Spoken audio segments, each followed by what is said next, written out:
नमस्कार मित्रों, Radha Krishna IAS physics classes में आपका हार्दिक स्वागत है। आज हम यहाँ भूगोल विषय के एक महत्वपूर्ण टॉपिक समुद्री संसाधन, महासागरीय संसाधनों पर चर्चा करेंगे। चलिए शुरुआत करते हैं। संसाधन क्या है? जीमरमैन महोदय ने यह कहा कि संसाधन बनते नहीं हैं, बनाए जाते हैं। किसने कहा? जीमरमैन महोदय। जीमरमैन ने कहा कि संसाधन बनते नहीं हैं, बनाए जाते हैं। अर्थात कोई भी वस्तु जिसका अभी कोई उपयोग नहीं हुआ है, किसी व्यक्ति या समाज के द्वारा उसे उस समय तक तुच्छ माना जाएगा जब तक उसकी पहचान न कर ली जाए, उसके उपयोग न किया जाए, वह तुच्छ वस्तु के रूप में पड़ी रहेगी। जब किसी व्यक्ति या व्यक्ति समुदाय के द्वारा उस वस्तु की पहचान हो जाए कि अमुक वस्तु के बहुत से प्रयोग हैं, बहुत से यूज इसके हो सकते हैं, तो वह वस्तु संसाधन के रूप में यूज की जा सकती है। तो जीमरमैन महोदय का यही कथन सत्य होता है कि संसाधन बनते नहीं है, बनाए जाते हैं। पृथ्वी में बहुत से संसाधन पाए जाते हैं जिसका उपयोग होना, उसकी खोज होना अभी बाकी है। तो वहीं विश्व में जो भी संसाधन पाए गए हैं, चाहे जैविक हो चाहे अजैविक हो, इन सभी संसाधनों की सीमित मात्रा है। स्थलीय संसाधनों में देखें तो मनुष्य ने इन संसाधनों का काफी उपयोग किया है, काफी दोहन हुआ है। वो स्थल में जितने भी संसाधन पाए गए हैं उन सबकी लगभग खोज की जा चुकी है, उसका दोहन किया जा चुका है। अतः यह संसाधन धीरे धीरे कम हो रहे हैं, खत्म हो रहे हैं। और मनुष्य की जनसंख्या बढ़ती जा रही है, उनकी आवश्यकताएं बढ़ती जा रही हैं, तकनीकी प्रगति भी हो रही है। तो मनुष्य जाति के लिए एक आगे का रास्ता यह है कि सीमित संसाधनों की तरफ से उच्च संसाधनों की तरफ बढ़ा जाए। यह कैसे बढ़ सकते हैं कि हम संसाधनों की खोज करें अन्य जगहों पे, नई जगहों पे। वहीं समुद्री स्थान यह संसाधन देने का एक नया स्थान साबित हो सकता है, क्योंकि यह साबित हो चुका है कि स्थल मंडल की तुलना में समुद्रों में जो जैविक और अजैविक संसाधन है वह काफी मात्रा में पाए जाते हैं, काफी मात्रा में पाए जाते हैं। अतः परंतु इसका अभी दोहन सही तरीके से नहीं हुआ है। कारण क्या है? ज्ञान का अभाव, तकनीकी का अभाव, काफी महंगी तकनीक होना, वहीं विकासशील देश और गरीब देशों का इनके दोहन करने की क्षमता का अभाव, यह सब समुद्री संसाधनों का दोहन न करने का कारण है। वहीं इस पर अभी प्रयोग चल रहे हैं, काफी कार्य चल रहा है समुद्री संसाधनों की खोज और इसके प्राप्ति का। वहीं समुद्री संसाधनों में कौन कौन से पदार्थ पाए जाते हैं, कौन कौन से वस्तुएं पाई जाती हैं, इस पर चर्चा करना आवश्यक है। समुद्री संसाधनों में अजैविक पदार्थ, अजैविक संसाधन और जैविक संसाधन, दो प्रकार के संसाधन पाए जाते हैं। जैविक संसाधनों में आपका हो गया मछली, वहीं पर्ल माने मोती, पर्ल, वहीं प्लांट्स, पौधे, यह पाए जाते हैं। वहीं अजैविक संसाधन में क्या क्या पाए जाते हैं? अजैविक संसाधन में आपके बहुधात्विक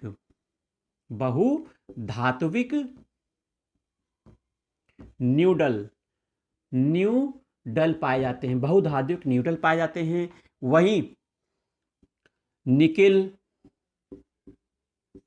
मैग्नीशियम,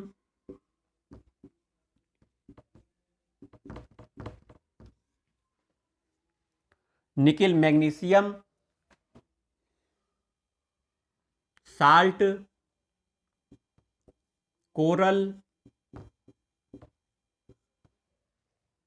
यह सब पाए जाते हैं। वहीं और क्या पाया जाता है अजैविक संसाधनों में? अजैविक संसाधनों में पेट्रोलियम,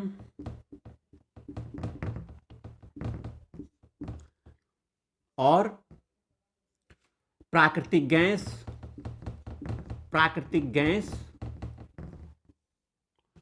वहीं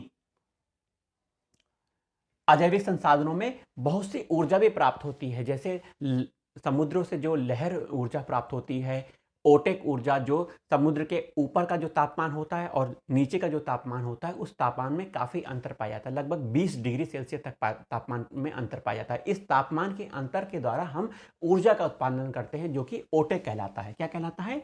ओटेक एनर्जी। ओटेक एनर्जी, वहीं tidal energy, tidal wave energy, लहर ऊर्जा, इन सब ऊर्जा का प्रयोग हम विद्युत उत्पादन में करते हैं। तो यह सब संसाधन है। बहुधात्विक न्यूडल क्या है?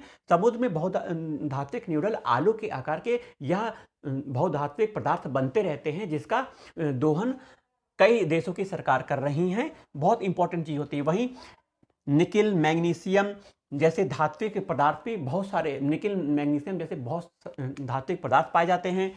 वहीं जो साल्ट है, नमक, देखिए नमक पूरे विश्व में पाया जाता है। जो महाद्वीप हैं उसके पश्चिमी भाग में जहाँ पर मरुस्थल होते हैं वहाँ पर नमक निकाला जाता है, तो यह मरुस्थलीय नमक कहलाता है। भारत में भी राजस्थान में, गुजरात में नमक निकाला जाता है। राजस्थान में तो स्थलीय नमक होता है। राजस्थान में जो झीलें हैं, सांबर की झील हैं, नमक निकालने की झीलें, वह स्थलीय झील हैं। परंतु गुजरात में जो झीलें हैं वह समुद्री झील कही जाती हैं, वहाँ से समुद्री नमक का निर्माण किया जाता है। नमक विशेषकर विश्व में महाद्वीपों के पश्चिम में जो मरुस्थल पाए जाते हैं उसके बगल में जो महासागर है वहाँ से नमक निकाला जाता है, उसकी खेती की जाती है, उसका व्यापार किया जाता है। वहीं कोरल के बारे में जानते होंगे। कोरल भी उष्णकटिबंधीय महाद्वीप के पूर्वी तट पर उष्णकटिबंधीय क्षेत्रों में कोरल का निर्माण होता है और यह बहुत अधिक जैव विविधता का क्षेत्र कहा जाता है कोरल। वहीं पेट्रोलियम में पेट्रोल भी बहुत अधिक उत्पादन होता है समुद्रों में। पेट्रोल तो आपको पता होगा कि यह स्थल भाग में भी प्राप्त होता है, स्थल क्षेत्रों में भी प्राप्त होता है। वहीं पेट्रोल तो समुद्रों में भी इसकी खोज की जा रही है, जैसे बॉम्बे हाई क्षेत्र हो गया, बॉम्बे हाई क्षेत्र में भी पेट्रोल की खोज हो रही है। वहीं विश्व में कई क्षेत्रों में पेट्रोल निकाला जा रहा है, उसका दोहन हो रहा है, पेट्रोल और प्राकृतिक गैस का। वहीं ओटेक एनर्जी जिसके बारे में अभी हमने बताया, यह ऐसी एनर्जी है जो समुद्री सतह और समुद्र के ऊपरी सतह और समुद्र के नीचे सतह के तापमान के अंतर को प्रदर्शित करता है, जो कि लगभग 20 डिग्री सेल्सियस होता है। इस तापमान के अंतर के कारण विद्युत का उत्पादन किया जाता है। वहीं टाइडल एनर्जी वेव ऊर्जा और लहर ऊर्जा के द्वारा भी विद्युत का उत्पादन किया जाता है। वहीं जैविक जो संसाधन है उस पर चर्चा कर लेते हैं। जैविक संसाधन में सबसे इंपॉर्टेंट चीज जो कॉन्टिनेंटल शेल्फ हैं, कॉन्टिनेंटल स्लोव हैं, वहां पर बहुत से जू प्लैंकटन, फाइटोप्लैंकटन पाए जाते हैं, जो कि छोटी छोटी मछलियां वहां पर रहती हैं। इन छोटी छोटी मछलियों को खाने के लिए बड़ी मछलियां आती हैं, बड़ी मछलियों को खाने के बहुत बड़ी मछलियां आती हैं। तो सबसे अधिक संसाधन मत्स्य उत्पादन के रूप में हम देखने को मिलते हैं। यह मत्स्य कहाँ कहाँ पाए जाते हैं आपको पता होगा। जब दो भिन्न भिन्न तापमान की वायु राशियां आपस में मिलती हैं, जब दो भिन्न भिन्न तापमान की वायु राशियां आपस में मिलती हैं तो ऐसे क्षेत्रों में मत्स्य का उत्पादन अधिक होता है, मछलियों का वहां पकड़ी जाती हैं। तो जैसे न्यू फाउंडलैंड का क्षेत्र हो गया, डॉगर बैंक हो गया, वहीं जापान के बहुत से क्षेत्र हैं जो कि मछली का उत्पादन करते हैं। और मोती आप जानते होंगे, मोती तो बहरीन में पैदा होता है।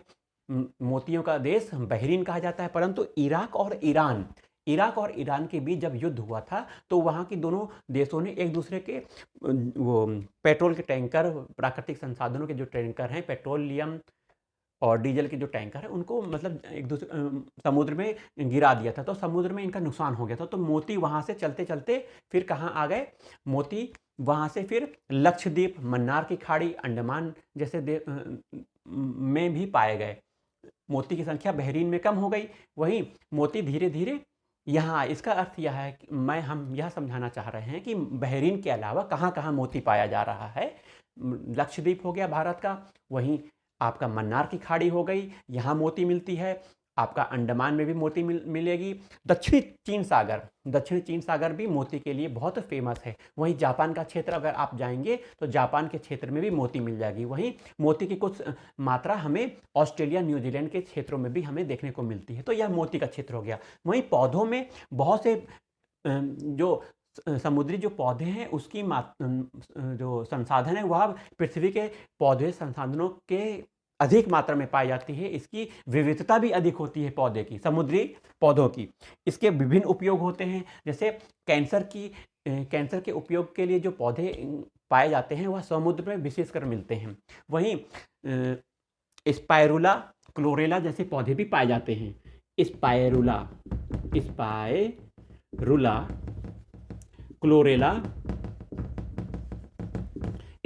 क्लोरेला जैसे पौधे भी समुद्र में पाए जाते हैं। तो समुद्र में पौधों की बहुत सारी विविधता भी है, उनकी संख्या में बहुत अधिकता भी पाई जाती है। तो इस तरह के जैविक संसाधन और अजैविक संसाधन समुद्र में पाए जाते हैं। इसका उपयोग हम क्यों कर रहे हैं, इसको क्यों हम प्राप्त करना चाहते हैं, इसका सीधा सा मतलब यह है कि वो स्थल मंडल में जितने भी वो जैविक संसाधन है, अजैविक संसाधन है, उसका मानव बहुत अधिक दोहन कर चुका है और यह समाप्ति के कगार पर है। तो मानव को अपनी आवश्यकताओं की पूर्ति के लिए ऐसे संसाधनों की आवश्यकता है जिससे वह अपनी आवश्यकताओं को पूर्ति कर सके। वह फिर मानव कहाँ जाएगा? मानव समुद्र क्षेत्र में देखेगा। समुद्र जो कि बहुत से संसाधनों से भरपूर है, जो कि यह संसाधन हमने बता दिए हैं। इन संसाधनों के माध्यम से वह अपनी आवश्यकताओं की पूर्ति करेगा। अब समुद्री संसाधनों का प्रयोग करने में क्या कमी आ रही है, क्या दिक्कत आ रही है? सबसे पहली तकनीकी कमी है। मानव के पास इतनी तकनीक नहीं है कि वह संसाधनों की खोज कर सके और उसका दोहन कर सके, दोहन करने के बाद उसका उपभोग कर सके। बहुत से संसाधन तो अभी अदृश्य अवस्था में पाए गए हैं समुद्रों में। अदृश्य अवस्था में कौन कौन से संसाधन है, अभी मानव को इसका ज्ञान ही नहीं है। तो यह एक कमी हो गई। तकनीकी कमी के साथ वह आर्थिक कमी को भी दर्शाता है। आर्थिक कमियां किसी भी कार्य को करने के लिए आर्थिक आवश्यकता की पूर्ति, आर्थिक संसाधनों की आवश्यकता होती है। विकासशील देश और जो गरीब देश हैं वह आर्थिक तंगी के कारण समुद्री संसाधनों का उपभोग नहीं कर पा रहे हैं। तो यह आर्थिक कमी हो गई है। तो इन सब कमियों के कारण वह समुद्री संसाधन का उपयोग नहीं कर पा रहा है। परंतु जो विकसित देश हैं, विकासशील देश हैं, विकासशील से विकसित देश होते जा रहे हैं, जिनके पास धन की अधिक आवश्यकता है, जिनके पास तकनीकी काफ़ी मात्रा में है, तो वह इस क्षेत्र में अपना अनुसंधान कर रहे हैं, खोज कर रहे हैं और उसका दोहन कर रहे हैं। वही भारत में जो डियागो गार्सिया क्षेत्र है, हिंद महासागर का क्षेत्र, आप देखेंगे भारत का मैप जो नीचे की तरफ ऐसे की ओर है, देखिए ये भारत का यह प्रायद्वीपीय पठार है। पूरा प्रायद्वीपीय पठार के इस तरफ आपका हिंद महासागर पड़ेगा। यहाँ पर एक क्षेत्र पड़ता है, इसको बोलते हैं डियागो गार्सिया। क्या बोलते हैं? Diego Garcia. इस डियागो गार्सिया क्षेत्र